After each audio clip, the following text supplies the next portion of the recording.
Christians are lazy because they rely on a God that they can't even see, and they don't do anything themselves. They just pray for something to happen, and when it happens, they give him the credit for it. Christians are lazy. This was one of the things that I believed when I was an atheist before I became a Christian. I believed that Christians were lazy because they just treated God like a genie in a bottle and they didn't do anything themselves. So let's talk about it. First thing that we should do is see what God has to say about laziness. Romans 12:11 says, "Never be lazy, but work hard and serve the Lord enthusiastically." So right there, it says that God does not want Christians to be lazy. So why is it okay for Christians to put their faith in God for something to happen? Let's go to the second part of Romans 12:11. Serve the Lord enthusiastically. When you are a genuine Christian, you serve the Lord by obeying his commandments and obeying just what he has to say about you and your own life.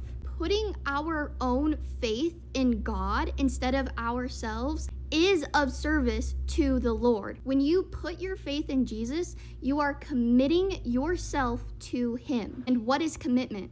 It's an action. It is so much harder to rely on Jesus than to rely on yourself. It is so much harder. It's so easy to go about this life and say, oh, I accomplished this, I did that, I made my own life.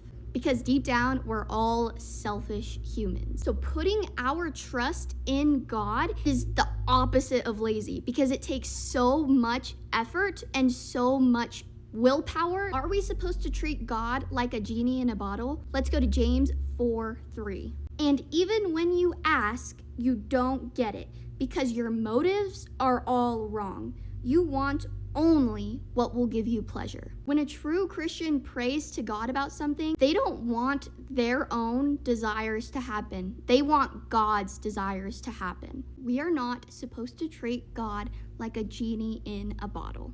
A true Christian does not treat God like a genie in a bottle.